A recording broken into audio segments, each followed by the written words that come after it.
Only about 10% of our young people receive formal skills training, and thereby hampering their employability and their economic prospects. This current situation is detrimental to innovation and economic growth, and particularly affecting artisans and craftsmen who need access to modern tools and training. And therefore, to address these shortcomings, the next NDC government will partner with religious bodies and other non-governmental organizations to invest in diverse skills development programs to enhance the economic opportunities that are available to our young people. And so, the National Apprenticeship Program, which is NAP, and the expanded TVET centers will provide skills upscaling for youth who do not progress to the tertiary level. Political bias and nepotism have tarnished the recruitment processes within Ghana's security services and our public sector. This undermines trust in public institutions and creates disillusionment amongst our youth. Under my leadership, recruitment will be decentralized to ensure equitable representation of all our citizenry within the security agencies and our public services.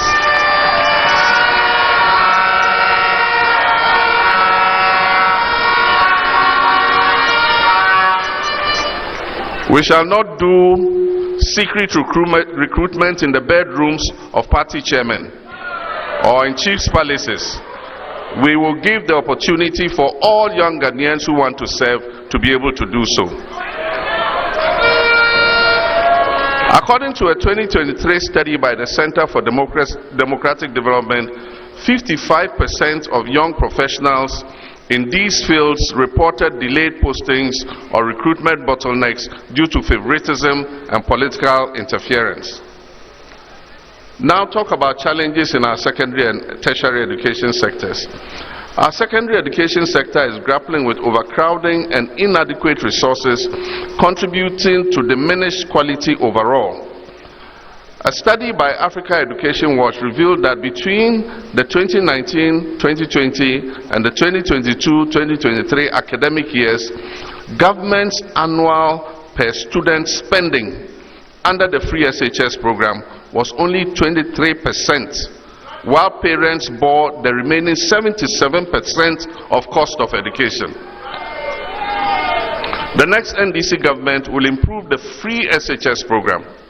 We will engage the stakeholders in education and ensure proper infrastructure and sustainable dedicated funding for free SHS.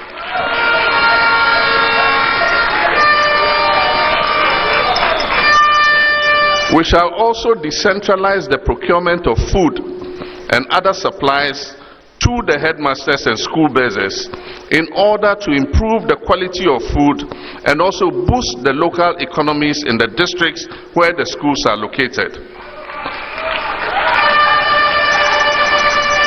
We shall expand access by building more infrastructure in existing secondary schools, and we shall dedicate funding to completing the E-blocks in order that more children can have the opportunity to go to school. We will abolish the double track system.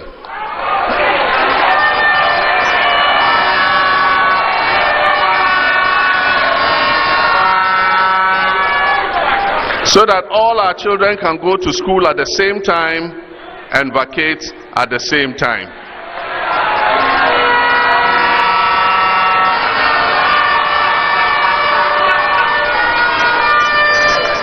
Our kids will not come and stay at home for 4 months and go to school having forgotten everything they learned in the previous term. Moreover, tertiary students face financial barriers, with over 40% struggling to afford education and accommodation. And as I recently announced during a visit to the University of Ghana, my government will partner with the private sector to demarcate a portion of the vast tracts of land that the universities are holding to construct hostels for students on campus at reasonable rates.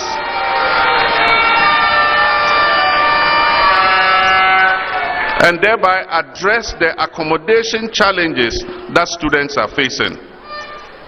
The professional institutions of architects and engineers will be engaged to provide uniform designs for these hostels and a costing of the hostels that will be built on all campuses, and that will be under our program of a bed for all students to be able to stay on campus. We'll also launch the No Fee Stress Initiative, providing fee-paying support to eligible students, especially through the Student Loan Trust Fund.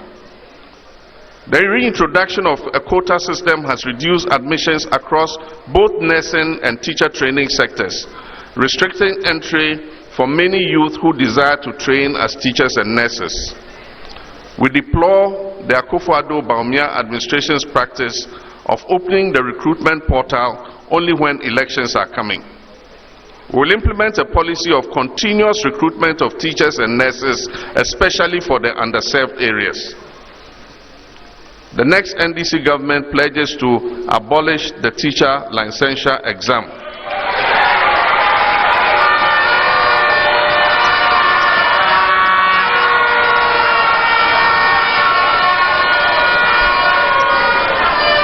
We will make teacher licensing a part of the final year program in colleges of education. The John and Jane administration will implement strategies to address teacher accommodation challenges, especially in rural areas, offering incentives to encourage them to accept postings to underserved areas. Ladies and gentlemen, my brothers and sisters, only 20% of youth-led startups receive the necessary funding or mentorship. This lack of support results in high failure rates among young entrepreneurs, stifling innovation and job creation. And so the next NDC government will prioritize support for young entrepreneurs to ensure that they have access to capital and business development services and training. We will support them with funds to start and accelerate the pace of already existing youth-owned businesses. And now, the iconic Women's Development Bank.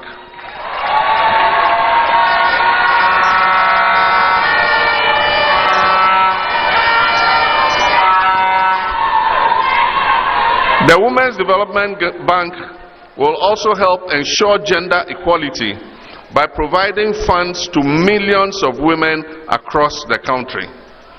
My dear young women, I urge you to take advantage of the prospect that this Women's Bank is going to offer. You can start your small and medium enterprises, and you can be sure that the little capital and credit that you need will be provided. Training will be provided on how to manage your businesses so that you can grow your businesses and create more jobs for yourself and the teeming youth of this country.